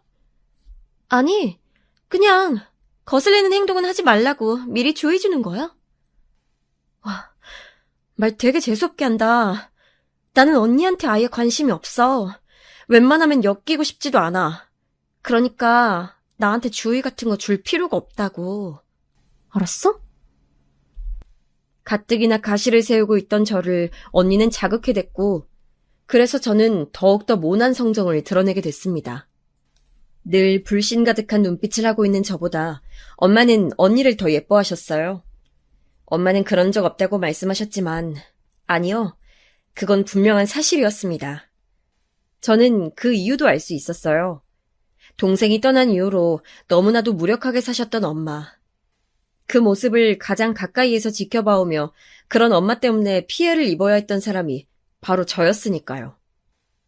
엄마는 당신의 보기 싫었던 과거를 너무나도 잘 알고 있는 저보다는 그때를 모르는 언니가 더 편하셨던 겁니다. 엄마에게 저는 어딘가 대학이 껄끄러운 딸이 되어 있었죠. 사실은 저도 가족들에게 사랑받고 싶었던 것뿐인데 제 안에 있는 자존심이랄지 그런 것들이 저를 가로막았던 것 같아요. 그래서 내가 왜 먼저 다가가서 손을 내밀어야 돼? 이런 생각만 가지고 있었습니다. 저한테 먼저 가족들이 다가와주고 저를 위해주기만을 바랐어요. 하지만 사업장이 몸집을 키워가고 점점 잘 될수록 아버지는 더없이 바빠지셨으며 가정을 들여다보실 여유가 없었습니다. 그런 아버지를 챙기시고 수험생인 언니를 독려하셨던 건 엄마였고요. 저는 집안의 작은 딸, 그 이상, 그 이하도 아니었던 것만 같네요. 언니는 수능을 잘 봤어요. 당시에 저는 언니가 단지 필요 이상으로 운이 좋았다면서 매도했었습니다. 기대보다 훨씬 더 좋은 성적이 나왔고 당연히 그에 맞춰서 좋은 대학에 가게 되었으니까요. 운도 지질이 따르는 인생이라며 질투했었죠. 하지만 시간이 지나서 생각해보니 그 정도의 성적이 나오려면 애초에 언니는 열심히 했던 사람이었을 거예요. 그리고 운이 좋아서 벼락 성적을 거두고 명문대에 입학해봤자 그곳에서는 날고 기는 학생들밖에 없으니 운만으로는 승부를 보지 못했을 겁니다. 대학에 입학해서도 꾸준히 좋은 성적을 언니가 거뒀다는 것은 단지 운만 작용했다는 것이 아니라는 증거겠죠. 하지만 당시에 저는 소심하고 위축되고 눌려와 있던 것을 오로지 가족에게만 풀고 늘 가족들을 원망하던 사람이었으므로 언니가 그저 미웠었네요. 제가 수험 공부로 힘들어하던 시기에 언니는 즐거운 대학 생활을 누리고 있었기에 더욱 질투가 났었어요. 게다가 아버지께서 언니한테 그때 차를 뽑아주셨거든요. 여대생한테 첫 차로 작은 경차도 아닌 외제차라니. 그때 새삼 저희 집이 얼마나 다시 잘 살게 되었는지 체감할 수 있었습니다. 저 또한 꿈만 같은 대학 생활을 누리겠노라고 다짐했지만 수험 공부는 만만치 않았어요. 열심히 해서 모의고사 때는 좋은 결과를 냈었는데 수능에서는 죽을 썼습니다. 저는 이것 때문에 또 엄마랑 많이 싸웠고 가족들이랑 냉랭해졌었어요. 왜냐하면 저의 수능 도시락 때문이었습니다. 모처럼 엄마가 저를 위해서 도시락을 싸주셨어요. 수능날이라고 말이에요. 엄마는 메뉴에 고기를 넣어주겠다고 하셨고 저는 그때 분명히 말씀을 드렸습니다. 엄마, 나는 소고기 장조림 먹고 싶어요. 다른 반찬은 아무거나 상관없는데 고기 반찬은 무조건 소고기 장조림이었으면 좋겠어. 그래, 알았어. 우리 딸이 먹고 싶다는 대로 도시락 싸줘야지. 엄마 또한 확실히 대답을 하셨고요. 그런데 막상 저의 수능 도시락에 들어가 있던 고기 반찬은 바로 불고기였습니다. 장조림과 불고기는 완전히 다른 영역이잖아요. 조리법부터가 궤를 달리하는걸요? 그런데 웬 불고기에다가 당근이 잔뜩 들어간 계란말이, 그리고 국통에는 미역국이 담겨있는 것을 보고 제가 점심시간에 너무 화가 났어요. 저는 학창시절에 몹시 예민하고 불안도가 높은 사람이었기 때문에 단지 그 사실을 마주한 것만으로도 정신적으로 흔들리게 됐고 오후 시험에서 당최 집중을 할 수가 없었습니다. 그래서 저는 제가 수능을 망친 탓을 엄마에게로 돌렸어요. 어째서 제가 원하는 메뉴를 해주지 않았는지, 그리고 제가 당근을 싫어해서 오죽하면 카레를 먹으려고 들지 않는다는 사실을 잘 아는 분이 어째서 당근이 잔뜩 들어간 계란말이를 해주셨는지 도저히 이해할 수가 없었습니다. 게다가 미역국이요? 미끄럽다고 해서 미신적으로는 중요한 시험날에 먹지 않는 메뉴잖아요. 저는 원래 그런 거 신경 안 쓰긴 합니다만 불고기랑 계란말이도 마음에 안 드는 판국에 미역국까지 더해지니까 진짜 너무 화가 나서 미칠 지경이었습니다. 저는 엄마와 썰전을 벌였고 그런 도중에 충격적인 사실을 듣게 됐어요. 내일이 네 동생 생일이잖아. 엄마, 갑자기 수민이 얘기는 왜 꺼내시는 건데요? 제 동생 생일인 거랑 도시락이랑 무슨 상관이 있어서요? 짜증스럽게 되묻던 저는 금세 스스로 답을 깨닫고는 충격을 받았던 거예요. 동생의 생일이라서 미역국을 끓이셨고 동생이 가장 좋아했던 음식인 불고기를 그래서 하셨으며 동생이 편식이 심한 아이였었는데 당근을 잘게 썰어서 계란말이에 넣어주면 잘 먹었던 모습 때문에 엄마가 제 수능 도시락을 그렇게 싸신 거라는 것을 깨닫고 나서 너무나도 큰 마음의 상처를 입었습니다. 그래서 엄마를 향해 온갖 모진 말을 뱉었었죠. 뭐라고 했었는지 정확히 기억도 안 나요. 울며 불며 난리를 치면서 엄마한테 소리를 지르고 발광을 했었거든요. 사태를 알게 되신 아버지께서는 우선 저의 편을 드셨지만 제가 재수를 하고 싶다는 걸 단칼에 거절하신 걸로 봐선 제가 잘못했다고 여기시는 것 같았습니다. 언니는 저한테 철이 없어도 그렇게 없을 수가 있냐면서 비난을 퍼부었고요. 저는 집에서 왕따인 것 같았어요. 가장 분한 사실은 내가 능력이 없어서 내 힘으로 재수를 하고 내 힘으로 새로 대학을 갈 엄두가 안 난다는 거야. 저는 성적에 맞춘 대학에 들어갔어요. 언니보다 훨씬 떨어지는 곳에 갔다는 것 때문에 저는 우울했습니다. 엄마와 사이가 틀어져서 대면대면해진 것도 속상했고요. 여기서 또 혼자 서글펐던 것은 대학교 근처에서 자취를 했는데 이 비용을 전부 마련해 준 것이 아버지셨다는 사실입니다. 저는 입만 살아서 짓거릴 줄만 알았지 제 스스로의 능력은 쥐뿔도 없는 사람이었어요. 그 생각만 하면 자괴감이 저를 덮쳐왔습니다. 집안에 돈이 있기 때문에 저는 학자금 대출을 받지 않아도 됐고 시간을 쪼개가며 아르바이트를 하지 않아도 생활비가 충분했죠. 결국은 집안의 도움 없이는 홀로 설 수 없는 존재라는 사실이 저를 작아지게 만들었어요. 언니는 대학 졸업 이후에 짧은 취업준비생 생활을 마치고 괜찮은 직장에 취직했습니다. 이때가 아버지의 사업장이 탄탄하게 자리를 잡았던 시기였어요. 궤도에 올랐던 때였고요. 그래서 사실 아버지의 회사에 언니가 들어가도 되는 일이었습니다. 하지만 언니는 부모님의 제안을 거절했어요. 혹시 나중에 들어가서 일을 하게 되더라도 우선은 나 스스로 사회 경험을 따로 쌓아보고 싶어요. 내가 얼만큼이나 해낼 수 있는 사람인지 궁금하기도 하고요. 언니는 그런 당찬 포부를 밝히며 사회생활을 시작했고 저는 대학 공부를 마무리했습니다. 하지만 취업의 벽은 너무나도 높았어요. 대학 졸업장만 가지고는 안 되는 일이더군요. 자기소개서를 쓰느라 하루를 몽땅 날리는 일이 허다했지만 그럼에도 취업은 쉽지 않았습니다.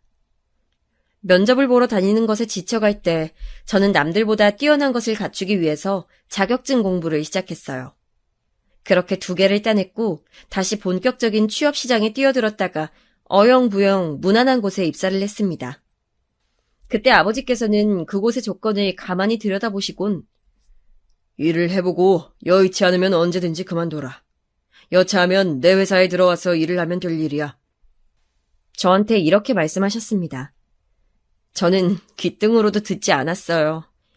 저의 자존심 같은 게 저를 막고 있었죠.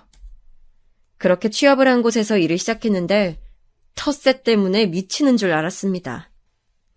하필이면 제가 들어간 부서가 그곳에서 악명 높은 신입의 무덤이라는 것을 입사하고 2달째에 몰래 들어서 알게 됐죠. 그때의 좌절감이란 말로 설명할 수가 없을 정도네요. 사람을 정신적으로 괴롭혀도 진짜 그렇게까지 괴롭힐 순 없었어요.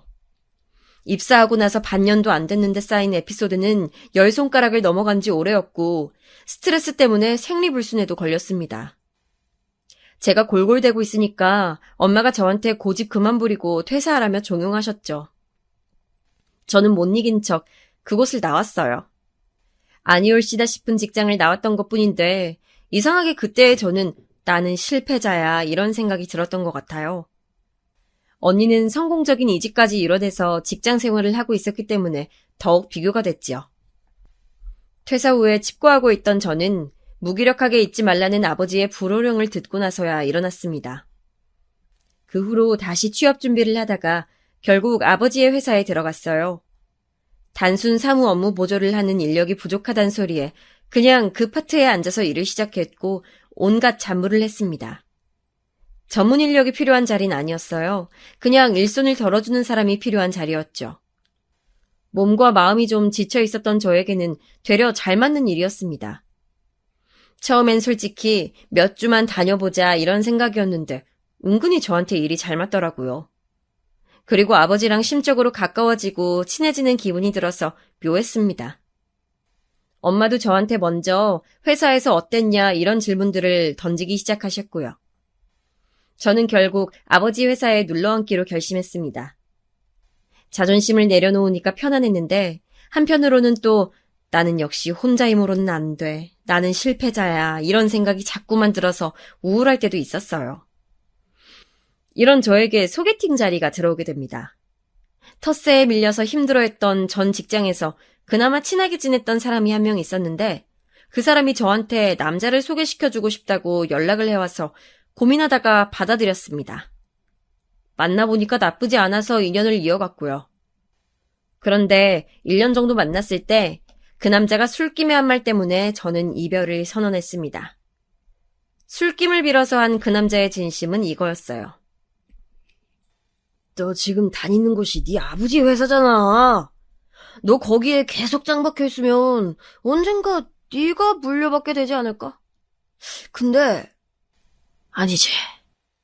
너는 대학 간판도 딸리고 머리도 딸리니까 실질적으로 주인이 되는 건 바로 나지. 너는 그때 내 옆에서 보조나 하면 돼. 지금처럼 보조 업무나 하란 말이야. 하여간에 내가 너 배경 보고서 만나는 거 아니면 진작 너 차버렸다. 술에 취해서는 주절주절 거리는데 면상을 한 대 주먹으로 갈겨버리고 싶은 걸 간신히 참았습니다. 일을 크게 만들고 싶진 않아서요. 대신에 그 장면을 동영상으로 찍어놨고 그 덕분에 그 남자가 저한테 질척거리며 매달리는 일 없게끔 깔끔하게 헤어질 수 있었어요. 근 1년을 만났던 남자였기에 너무 상처가 컸습니다. 사실 저는 대학 다닐 때도 잠깐 사귀었던 남자친구로부터 그런 식의 얘기를 들어본 적이 있었거든요. 저의 매력은 바로 저의 배경이라는 소리였죠. 회사를 경영하시는 아버지를 두지 않았다면 저는 그저 그런 대학을 나와 취업 시장을 전전하는 매력 없는 여자 한 명이었을 거라는 생각 때문에 저는 너무나 속이 상했습니다.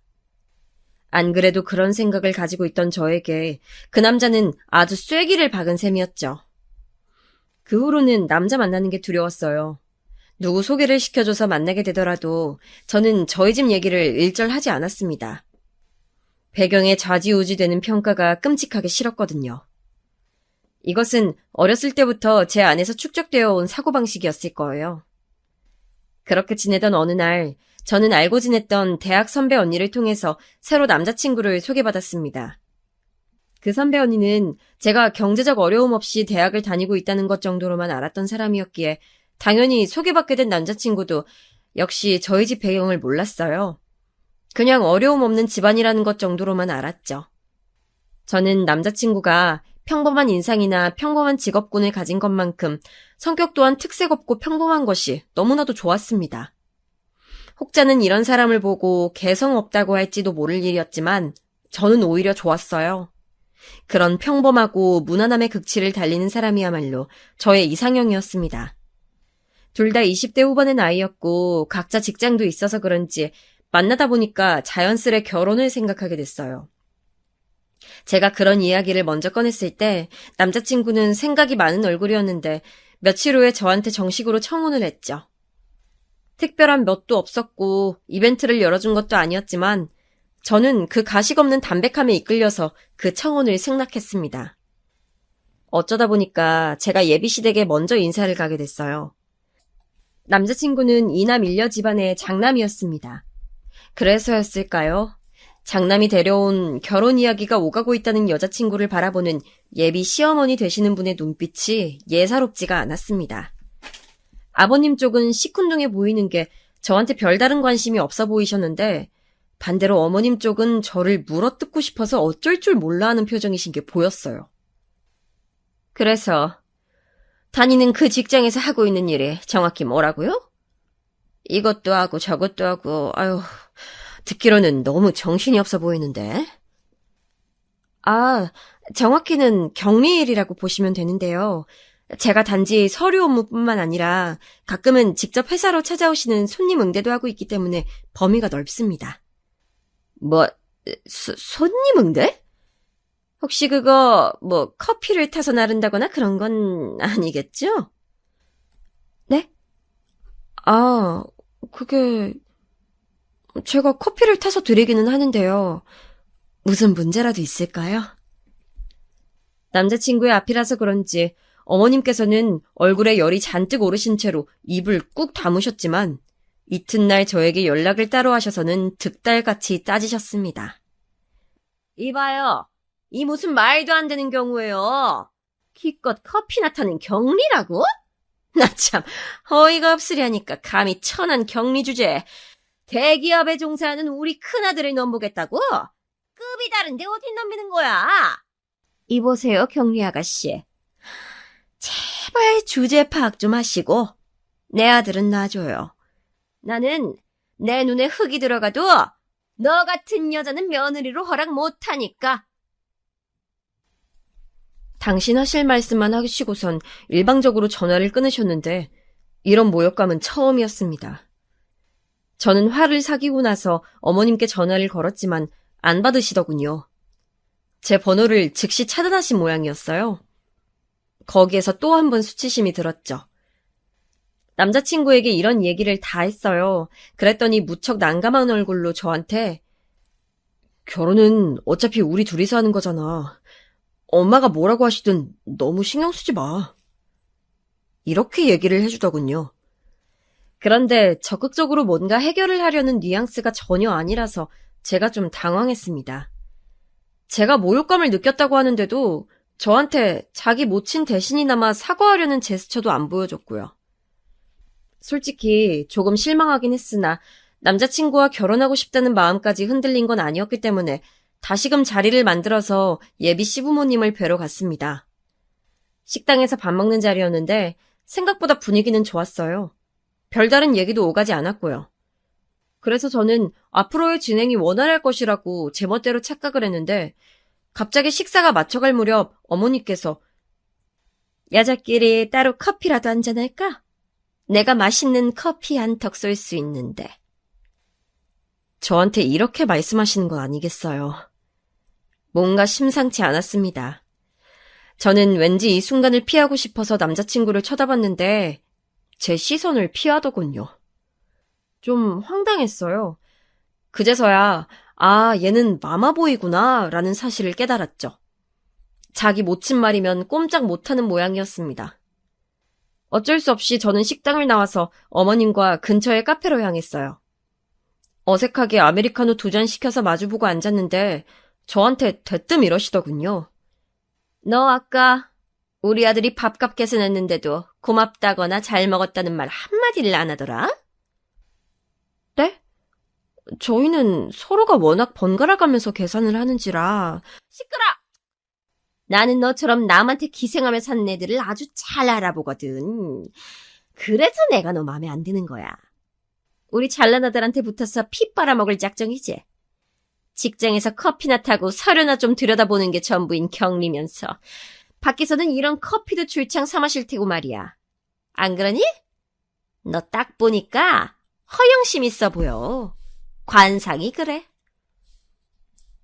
어머님께서 지금 저한테 무슨 말씀을 하고자 하시는지는 알겠는데요.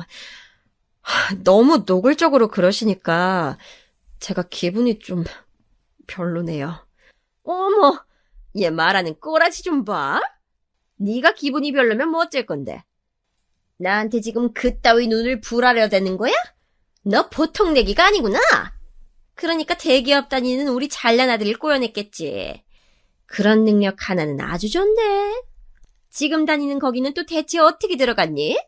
면접에서 커피 잘 타는 시범이라도 보였었나 봐. 어머님께서 피식 웃으시면서 말씀하시는데 그때 제 이성의 끈이 툭 끊겨버렸습니다. 남자친구랑 결혼하겠다 어쩐다 했던 마음도 그때 다 날아가 버렸어요. 이제 보니까 식사 도중에 어머님께서 몇 번 저를 얕잡아 보는 언행을 하셨지만 남자친구는 그걸 막아주지 않았었거든요. 제 생각보다 아주 별로인 놈이라는 판단이 확 들었습니다. 저는 얄밉게 커피를 호로록 마시고 계신 어머님께 말씀드렸어요. 아니요, 저 면접 안 봤는데요. 그럴 필요가 없었거든요. 면접도 안 봤단 말이야? 어우, 세상에. 얼마나 별거 아닌 자리였으면 그런 것도 없이 서류만 보고 사람을 쓴다니. 아유. 서류를 내긴 했지만 전혀 상관이 없었어요. 저는 어쨌거나 무조건 합격인 입장이었으니까요. 뭐? 무조건 합격? 그게 대관절 뭔 소리야? 그 회사 대표님이 바로 저희 아버지세요. 저희 아버지 회사에 다니고 있는 거라서요. 저의 엄청난 발언에 깜짝 놀라신 어머님이 손을 떠시는 바람에 커피가 흘러넘쳤어요. 손에 뜨거운 커피가 떨어지자 어머님께서는 비명을 지르시며 자리에서 일어나셨죠. 저는 그 호들갑스러운 광경을 무심한 눈빛으로 쳐다봤습니다. 어머님께서는 당황하신 얼굴로 대인 손을 움켜쥐신 채로 저한테 물어보셨죠. 우리 아들은 그런 말 안 하던데? 그렇겠죠. 제가 말을 안 했으니까요. 굳이 미리 밝힐 필요가 없어서 그랬어요.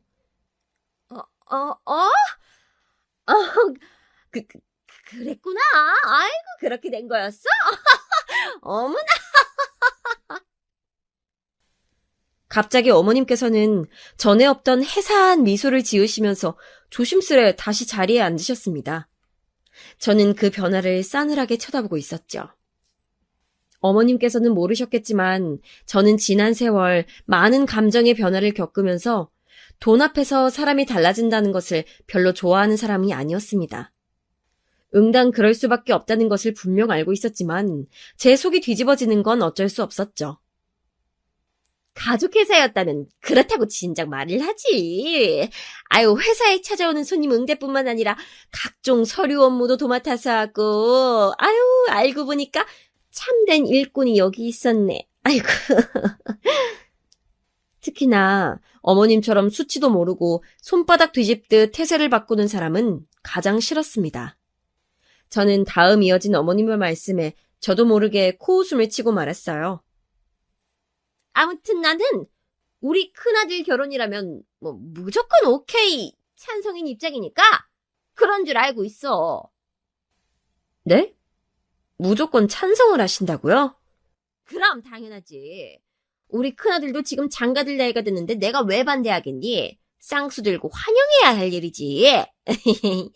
결혼 허락할 테니까 둘이 잘 살아보렴. 버스가 이미 떠난 줄도 모르고 정류장에서 기다리고 계시네요. 바보처럼. 제가 외치자 어머님께서는 영문을 모르겠다는 듯 눈동자를 크게 뜬 채 저를 바라보셨습니다. 그 앞에 대고 저는 분명하게 제 의사를 전달드렸어요. 결혼? 이제는 제가 싫어요. 이 미친 아줌마 같으니라고. 2번 다시 뵙는 일 없었으면 좋겠네요. 또박또박 말을 뱉은 후에 미련 없이 자리에서 일어났습니다. 입도 되지 않은 커피는 그대로 남겨둔 채 말이죠. 제가 걸음을 옮기자 그제서야 상황 파악을 마친 어머님께서 저를 붙잡으려고 별별 호소를 다 하셨지만 저는 눈길도 그쪽으로 주지 않았어요. 어머님께서 먼저 선수를 치시기 전에 저는 먼저 움직였습니다. 남자친구에게 연락을 한 거였어요. 자기야, 우리 그만하자. 여기까지만 하는 게 좋을 것 같아. 나는 자기 어머님 같은 사람하고 엮일 자신이 없고 자기 같은 사람하고 평생을 약속할 자신은 더 없어서. 내 말 무슨 뜻인지 알지? 너 우리 엄마한테 또 무슨 한 소리를 듣고 이러는 거야. 네 심정은 알겠는데 너 꼭 헤어지자는 말을 그렇게 해야 되냐? 어떤 아름다운 이별을 기대했었길래 그러는 거야? 그런 건 없어. 추잡하거나 덜 추잡한 이별만 있을 뿐이지. 나는 너랑 이제 완전히 끝났어. 너도 이제 나를 2번 다시 찾아오지 않겠다고 약속 좀 해줄래? 너 이상한 데서 고집이 있어서 이렇게 약속한 건 꼭 지키는 사람이잖아. 네가 그러면 내가 매달릴 줄 아나 본데. 아니야, 너 착각한 거야. 그래, 헤어지자. 2번 다시는 내가 너 찾는 일 없을 거야. 남자친구가 울컥한 목소리로 선언하는 것을 통화 녹음 모드를 따놓은 저는 미련 없이 전화를 끊었고 그 음성 파일을 즉시 남자친구에게 전송한 다음에 번호를 차단했습니다. 결혼까지 생각했던 인연을 이런 식으로 정리한다는 것에 씁쓸함을 느꼈지만 별 수 없는 일이라고 스스로를 다독였어요. 역시나 그 어머님께서 입을 놀리신 모양이었습니다. 저한테 차인 그 남자는 자기가 했던 말을 번복하는 강수까지 두면서 저를 찾아왔었죠. 제 배경이 무척 아깝다는 눈치였고 저는 그 남자를 무참하게 끊어냈습니다. 그 이후로는 많은 생각을 하면서 지냈어요. 저 스스로를 회복하는 데 초점을 맞추고 싶었고 제 안에 남아있는 열등감과 싸웠습니다. 그 결과 가족끼리 많이 화목해졌어요. 언니랑도 말이죠. 점점 더 친해져서 지금은 둘도 없는 자매 사이가 됐네요. 다사다난했지만 어쨌든 가족은 가족인가 봐요.